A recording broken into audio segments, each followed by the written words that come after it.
Tom Izzo and Michigan State are 40 minutes away from his 9th Final Four, and all that's standing in the way is just the number 1 overall seed in this tournament. All right, let's go.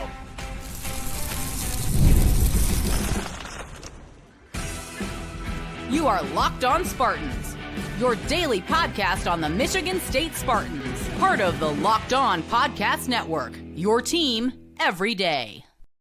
Spartan friends, Spartan family, Locked On Spartans listeners, thank you all so much for tuning in to Locked On Spartans, your team in green and white 5 days a week, or 7 days the last few weeks here, because this team just keeps winning, and as long as they keep doing that, we will keep on babbling on and on about them. Please rate, review, subscribe, comment below your confidence for this game, because that's right. We've got someone that already has some takes on the game in the background, and that's kind of where I'm at right now. I'm kind of a crying baby right now because let's just cut to the chase, DK. Why build up to how we're feeling about this game? Let's be transparent about it right off the bat here. I am kind of a computer right now, and what I mean by that is at BartTorvik.com, they give Michigan State a 30% chance of victory.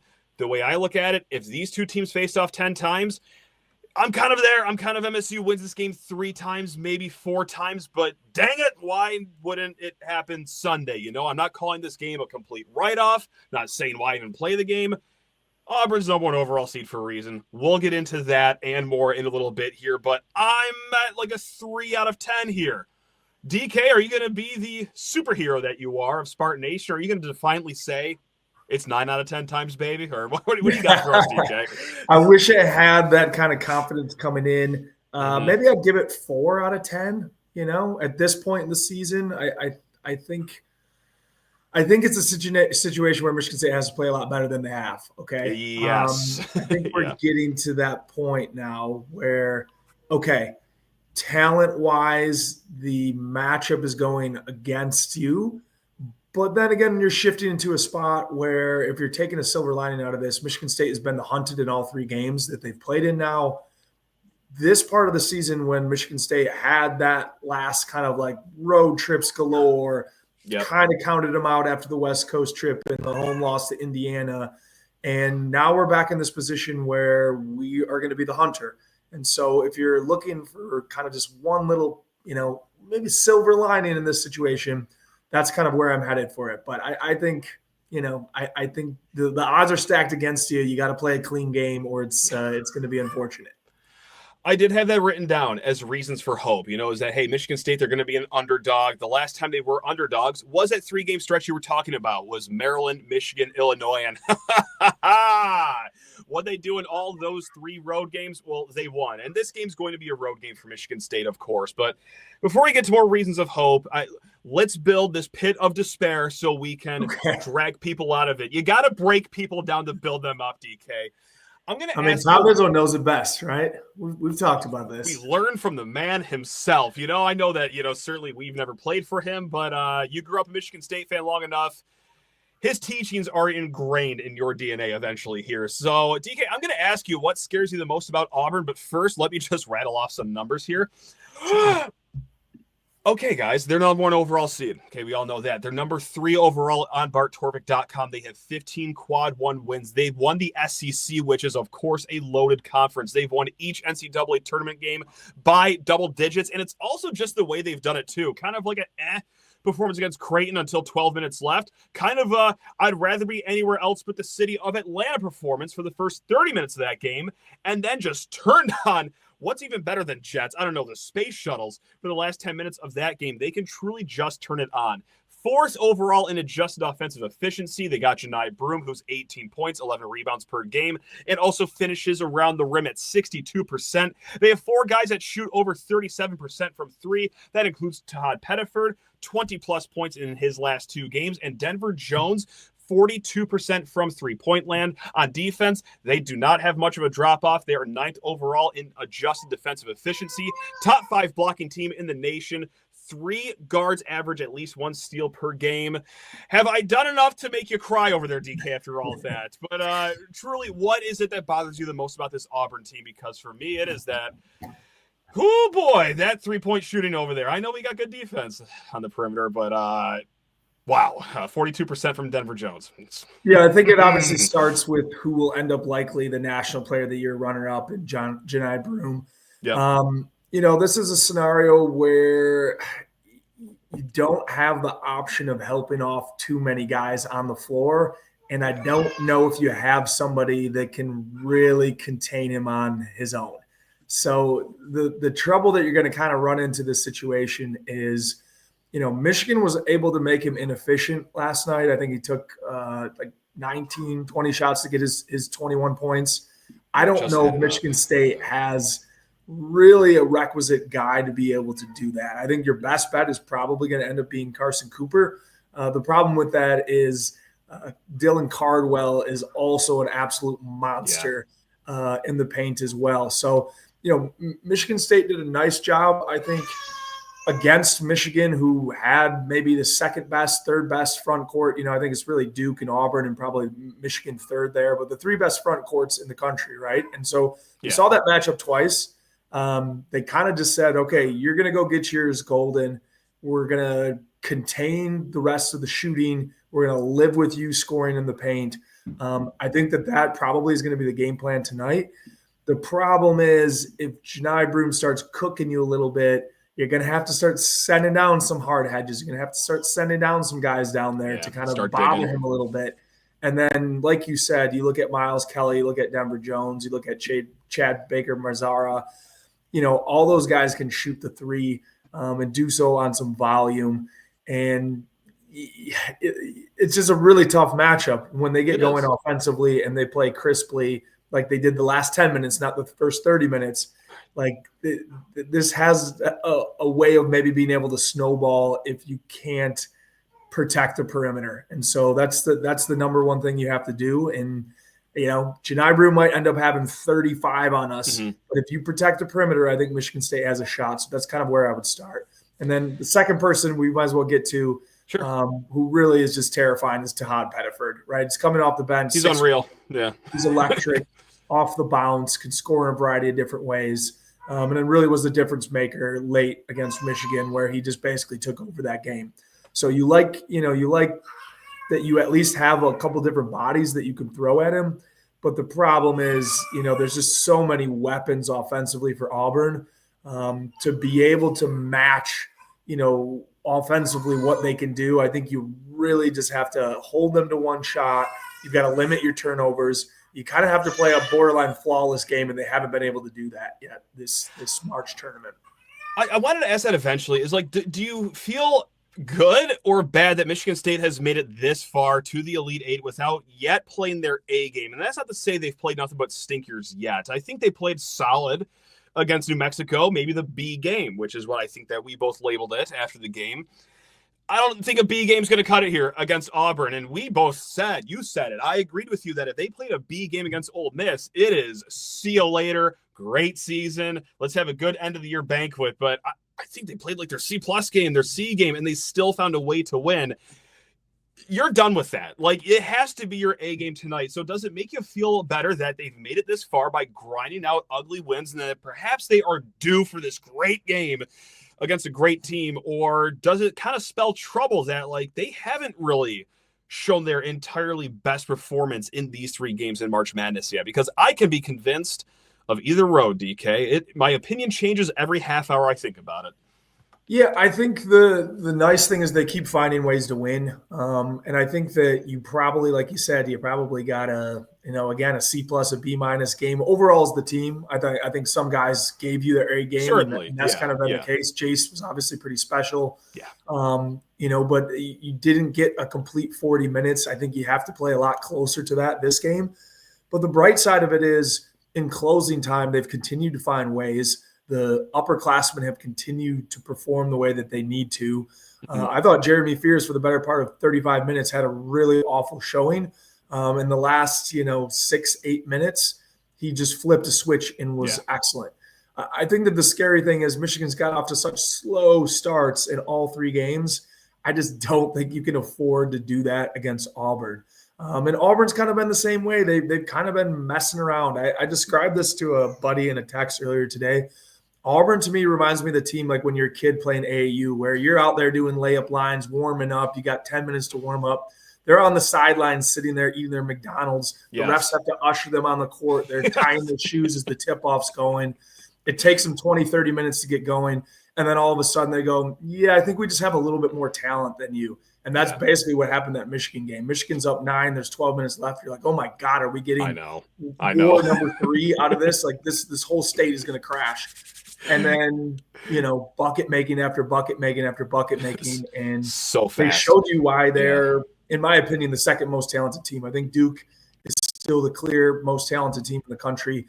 Auburn has the second most talent in the country this year. And so the scary thing is they haven't quite played their A game either. And so that's the white elephant in the room to the occasion before the other one kind of gets their in order a little bit early. So March Madness is here, and well, of course it is. And FanDuel is giving you the chance to get on the action like never before. Right now, new customers can get $200 in bonus bets when your first $5 bet wins. That's $200 extra bucks to use on everything from buzzer beaters to Cinderella stories and even who is cutting down the nets. Guys, you know that I'm on FanDuel quite often, especially during this March Madness, whether it's their props or same-game parlays, their live lines. Because this March Madness has been on the sleepier side. We're really lacking upsets here, so any way that you can get the heart rate going up a little bit, which often happens on FanDuel, guys, get in on that action at America's #1 sportsbook. It's easy, it's fast, it's so simple to use, and my favorite part about FanDuel, when I win, which I'm sorry, this was blood money, but yeah, Ole Miss plus 3.5 the other night, well, that hit the account.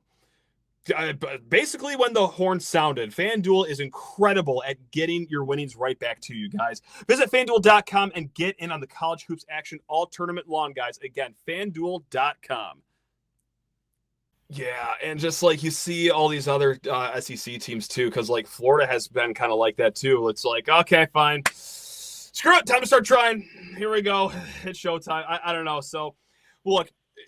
It's not all despair. Like, there is some hope here, and let's just go through the reasons there is hope for this game, why we're not like a 1 out of 10, like why there is reason to believe in Michigan State in this game.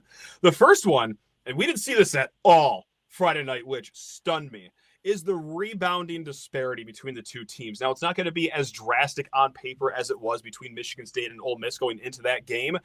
But look, Auburn's like not incredible shakes at rebounding. They are 43rd in the nation at offensive rebounding. Like, their tall guys do get offensive boards at a decent clip, but they're middle of the pack for defensive rebounding, 145th in defensive rebounding percentage. Now, Michigan State, for the third time this whole season, out-rebounded against Ole Miss. Again, just baffling, but I guess that could have been with the lineups, of course, because, Zapala, he chilled the entire game at Magic City. They didn't even invite him to the game. Carson Cooper, yes, he did get some run. Jackson Kohler, but still, I think this is going to be a game where you see a lot more of that 2 big man lineup that could only help rebounding, I suppose, but I would expect a big bounce back game on the boards for Michigan State after a disappointing showing against Ole Miss. And just 2 more other quick things why you have reason for hope. Auburn, just like Ole Miss, is outside the top 300 in letting teams get to the line. They let their opponents shoot 22.3 free throws per game. And hey, how about the guy that's in charge of this whole thing? Tom Izzo, 24-8 in the second round of a weekend in March Madness. He is 15-11 overall as the lower seeded team. That's not nothing. That's not nothing. So that's where the hope lies, DK. Did I miss anything? Is there something I just rattled off that you gratify towards, or where's your hope in this one? Yeah, so I think that the front court matchup is going to be interesting. This is a game, again, that I'm looking at it and I'm wondering to myself, who is Jackson Kohler going to be able to guard in this game? I guess when they end up taking the guy, so they only go 7 deep. Chaney Johnson is the guy that comes off the bench, kind of plays in the front court with him, and then Broom slides down to the 5. He's like 6'7", 220, little physical, like pretty decent athlete. So maybe you're circling like that matchup for him. The problem here is you had the benefit of being able to go a little smaller with Cohen Carr this last game.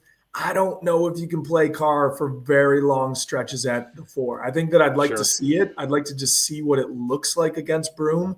But unlike kind of Michigan, where he could play on Golden or on Wolf, because Wolf kind of wants to be more perimeter oriented, like Broom will just start backing him down from basically the 3-point line and kind of work himself into the paint. He's a lot more of a post-centric type big.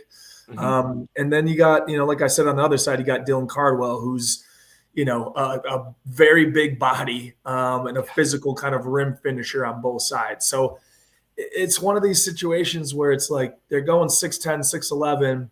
This isn't a great like athletic matchup for Kohler either. So I don't know. This is a tournament where he's really struggled. It feels like he's kind of due for a big game, and maybe this is the spot where it's like I'm kind of poo-pooing the matchup for him, and then all of a sudden he just decides that he wants to be a monster and he grabs 12 boards. It couldn't happen more. I hope he listens to this and does it. Yeah, we doubt you, Jackson. That's right. Put that chip on the shoulder. We do not believe in you in this game. That's right, son. Yeah, I just don't know, like, the traditional way that you'd like to run your front court rotation. I don't know if you're really going to be able to do it. And so maybe you have to go almost even a little bit bigger with Carr at the 3, but then you're taking shooting off the floor. So yeah, it's like it's a very tough matchup on paper, but I think that you're right. I think just rebound a little bit better.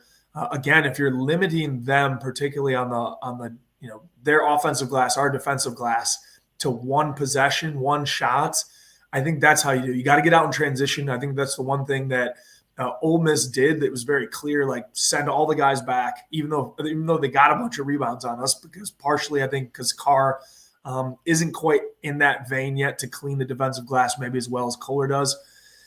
But I think that you got to get out in transition because Ole Miss stopped that. I think Auburn actually will let you get out in transition in this one. I don't think that they're going to be as disciplined of a team as Ole Miss was. So you really need to not get bogged down in the half court, and you got to just find ways to limit their possessions to one. Because if you let them get over you on the glass on top of all the shooting that they have and everything else that's going, pack your bags and you're coming home. So yeah. I'm just blown away by how disciplined Ole Miss was. And that's something we knew going into that game, not to rehash, and do a Ole Miss game recap right now, but Michigan State just could not get anything going in the first half. They got maybe 4 clean looks at the rim in the first half. It was tough. Anyway, focus, Matt. Let's stick on this game right now. I do want to echo something you said earlier, and that's kind of just like the game plan, the roadmap to a win right here. And right here in my notes, I have the game plan written down. And right under that is let Johni Broome shoot 80 times. Look, we've seen Michigan State do it too. And if you want to go back to a similar matchup against the number 1 overall seed, you want to go back to 2019. Hey, we're going to let Zion shoot the ball 19 times. Is he incredible? Is he going to get his? Yeah, absolutely. Just let him get 25 points, 30 points, and then let Auburn figure out the other 40, 45 points outside of that, okay? Easier said than done, of course. Let's not get it twisted. They are armed to the teeth with perimeter shooting, of course. But hey, you know what? I did go through his game log. I did see where else did teams kind of implement that strategy. And in their losses, like against Alabama, Johni Broome shot the ball 28 times. Okay, against Florida, 19 shots. Yeah, you got to go way back for this game, but against Duke, 18 shot attempts. Did fairly well in those games. Not incredibly efficient, but still it was enough for the other teams to pull ahead. Now, can you get burned by it? Absolutely. There are some games where he did shoot a lot, and Auburn still won the game. But guys, like, swallow Broome. Limit him to 25 points, and I know that sounds ridiculous. Limit a guy to 25 points, but truly, like, make Auburn find 40 to 45 points elsewhere on the court. We've seen it done under Tom Izzo. Of course, we've seen it between tonight's game and that Duke game 6 years ago. We've seen it in Big Ten play all sorts of times. It works sometimes, works really well sometimes. Other times it doesn't, but I truly think that's what they're going to go with because they know that they can't dig down like they were against, Nelly Jr. Joseph and New Mexico. Auburn's got a little different cats over there down there, not like the Lobos. So I do wonder how much they're going to hedge, double team, dig, whatever you want to throw at them. I think it's, especially after he said at the press conference that Jamon Sapala is going to play, which not a huge surprise, and Xavier Booker's also going to play. It's Kohler. That's Booker. That's Sapala. That's Cooper. That's 4 guys. 5 fouls apiece. That's 20 fouls. Get him on the line for 40 free throws in this game, too, because he's also a 59% shooter. Get aggressive. Get Nick Sanders out there for all I care, too. Burn Jesse McCulloch's red shirt for this game if the other guys foul out. I don't care. Just let the game happen in Broome's hands. And I know that sounds insane because he's the National Player of the Year candidate, but, that's your roadmap.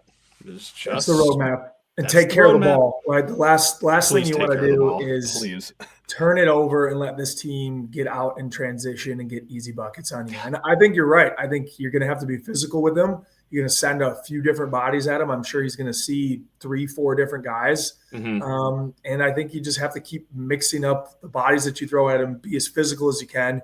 And like you said, you're just going to have to live with him scoring. And then on the flip side of it, offensively, like you got to start finding a little bit better offense. This team is not disciplined defensively. They're super high in block shots, but they, like you said, they foul a lot. So I think we can get to the free throw line. And I think it's a scenario too where this team feels to me like they defend mostly just to get back on offense.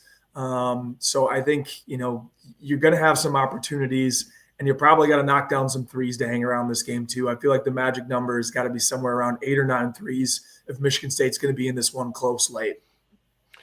Let's talk about this X factor right here that's kind of been, just in the back of my mind. There's many more important things with this game, but Chad Baker-Mazara, who, by the way, 25 years old, he is only 4 months older than Jaren Jackson Jr., and Jaren Jackson played back with Drew Knight, so he's been out of college forever. Chad Baker-Mazara is actually 2 years older than Cade Cunningham. Regardless, now I'm just ranting against old age guys playing college basketball, but an X factor to this game, because he's a fiery guy, real emotional individual out there. Who's going to get the tech first? Will it be Chad Baker-Mazara, or will he goat Jeremy Fears or Trey Holloman into something first? That's also what I truly worry about, is the game within the game here, DK. Am I overblowing that, or is that really something that we got to keep an eye on? No, I mean, listen, I think part of the reason why Auburn woke up is it started getting a little chippy. Some Michigan guys started talking a little trash, and Auburn was like, oh yeah, wait a minute, look around. Oh, okay, yeah, Tahaad Pettiford's going to go and drop 23.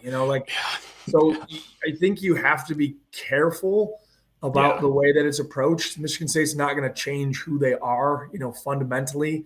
This team does have a ton of heart and wants to play kind of up in guys' business and chirp a little bit. That's just kind of what it is. But listening to Sleepers, Greg and Cart kind of touched on some of this as well. Okay. I do think you got to be a little cautious about it. If they're sleeping early like they were in that Michigan game and you're in it, don't give them any incentive to be able to wake up.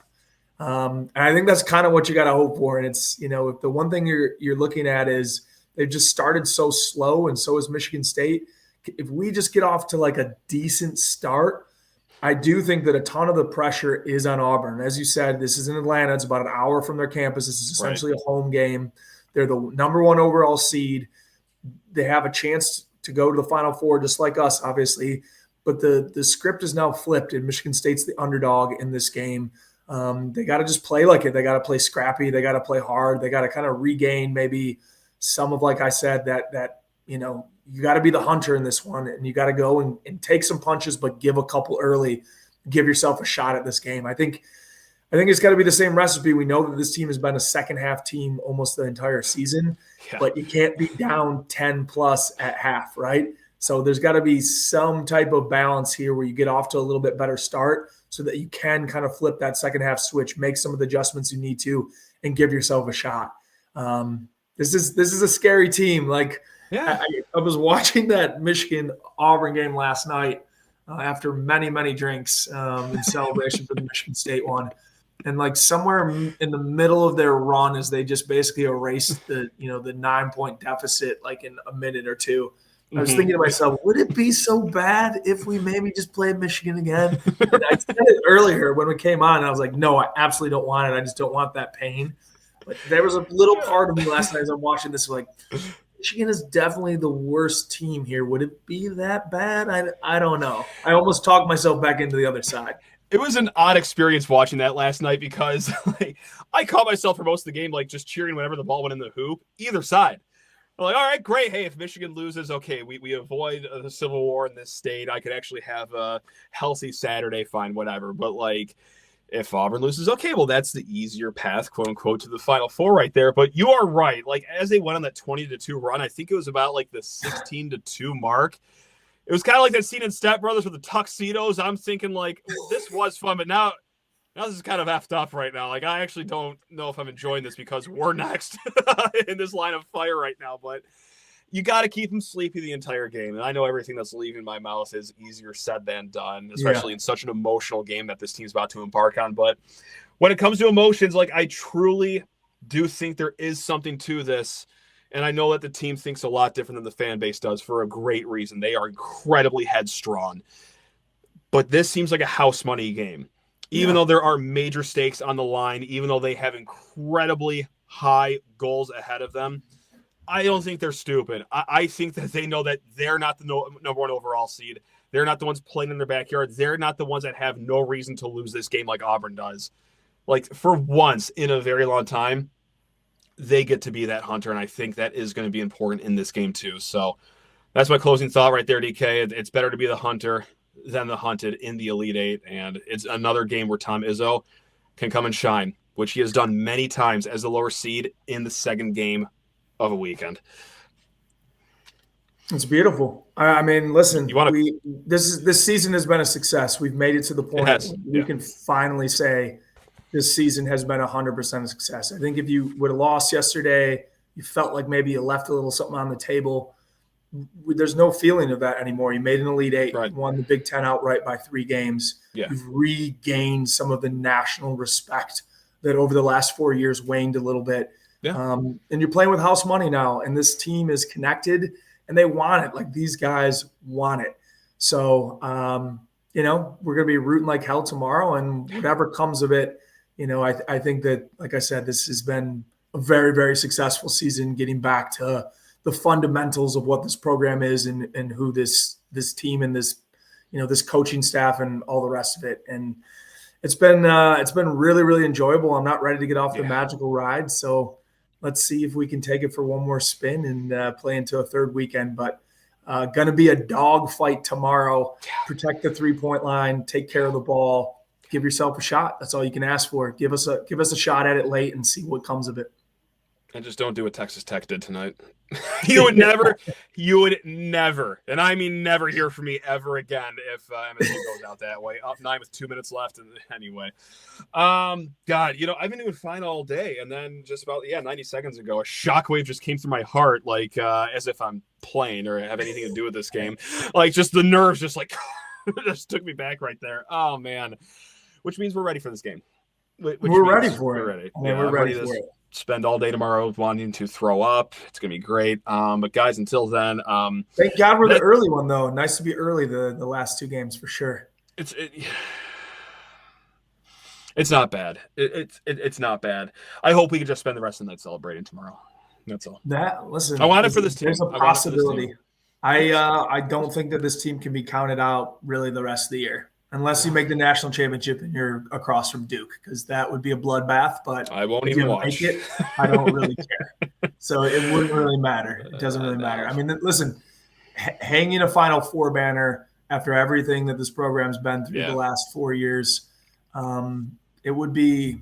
I mean, it would be just. It would feel like vindication, I think, for Izzo and for the staff and the program. So I guess we'll just see what we see tomorrow, but. I don't know. I'm cautiously optimistic they're going to play well and keep it a game and give us a shot at it. And that's all you can ask for at this time of the year. Just don't do the thing where you take 3 different 10-point deficits and, like, when you have a chance to grab the momentum, like, fully actually take the lead, like, just do it when it's not 2 minutes left in the game. The Ole Miss game was fun. Great to watch the replays of that. Was it fun? I that's what I said when the game ended. I turned to my buddy and I go, that was a really fun game. Now that we've won, it wasn't an enjoyable experience. No. And I told you, what did I tell you? I sent you a text. I said, I told you it was going to be painful. And that's what we got. It was horrible. Like, Chris Beard is a very good coach. And it was just a painful game. It was horrible. It was horrible until the clocks hit 0. Then it was like, that's one of the best games I've ever seen. Like, I got to watch a replay of that 5 times. Like, so, any way they can get it done, guys. I don't care if it's got to be pretty ugly. Like, if they're going to get it done, it'll be ugly. They got to start a fist fight and Broom gets tossed and half their team gets tossed. Perfect. Bring all the subs on, start a fist fight in the middle of the game, and then let's reset it and play. I'm bored for anything. Now we're getting somewhere. You know what? Instead of keeping the line in the cage and keeping it a sleepy game, just literally come out swinging. That's okay. Yeah. I like that. Yeah. Johni Broome goes up for the tip, and Barry Sanders' kid's in there, and he just punches him right off the start. Auburn's wondering why the Walton twins are in there. Like, I thought these guys were red-shirted, and then all of a sudden, wait, hold on, is that guy have brass knuckles on? Like, what's going on here? And then, it is just gangbusters beat down. God. Okay, I like you had like a nice soliloquy to end this, and then we just got off on a tangent. That's fine. What we're doing is leaving all ideas on the table. This is this is true. This is true. I'm sure that the staff's going to be tapping into this for some advice, like throat punch off of the jump ball. Let's see what we got. What else would the staff be doing tonight other than watching Locked On Spartans? Surely we're part of their game day regimen. I'm actually going to call Izzo after this show. We talk actually every Saturday, me and Izzo. It's usually at 10:30 every night on Saturday. Perfect. So I'm going to call him immediately after, and I'm going to bounce someone off him. Let's end with this. If you're giving them one advantage in this game, you're looking across from the talent on the paper. It's stacked against you a little bit. But the one advantage that you have, in my opinion, is that Tom Izzo is sitting on your sideline and not on the one cross for it. He's a psychopath for this. Yeah. He absolutely wants a shot at the number 1 overall seed. Like he wants this. And I think that the motivation just coming from the top down, the guys are going to respond, and hopefully they're going to be ready to play right out of the gates tomorrow. Felt really good about this weekend, and I'm going back a few days here, but when he had that rant about the transfer portal, and our friend of the program, Stephen Brooks, was the one that asked that question, which I thought was a very fine question. It was the story of the day in college hoops as to why the hell is the transfer portal open in the middle of the NCAA tournament. And when Izzo went in that 5-minute tirade, that was a man that looks hungry, desperate, and best of all, sleep deprived. That we, especially, DK, you have a little child at home. When you miss out on some sleep, you start getting a little ornery. You start getting a little irritable, if you will. That's right. That was a man that has slept a combined 5 hours in the last 10 days. So I felt really good about that answer. It's he's rambling. He's juiced. This is great. He's juiced. Yeah, I think he's juiced. You've seen him emotional. You're seeing him angry. We're getting the full Izzo show. It's a beautiful thing. I loved it. I loved every bit of it. Not as much as I've loved this chat, though, DK. You're the best. Anything you want to throw out there before we let you go and potentially? Here's what I'll say. If Michigan State beats Auburn tomorrow, they will play for a national championship. That's how my gut feel is. If they somehow find a way to beat Auburn, they're going to beat Florida. That's how I generally feel. So I don't know what happens, but I think in the heart of my hearts, I think that the winner of this game is playing for a national championship. So we'll see what we see. I'm going to collapse. Okay. All right. Before I do that, DK, it's been a pleasure. And guys, viewers, listeners, it's been a pleasure with you guys too. I love every single one of you, especially you, DK. Take care of yourselves. We will be back after this game, win or lose. The post-game show will be around 9-ish p.m. tomorrow, so just hang out with us there no matter what happens, whether we're smiling, whether we're crying, whether we're doing both, whatever it is, guys. Locked On Spartans, keep it here. Oh, God, let's do it. Let's just get this game over with.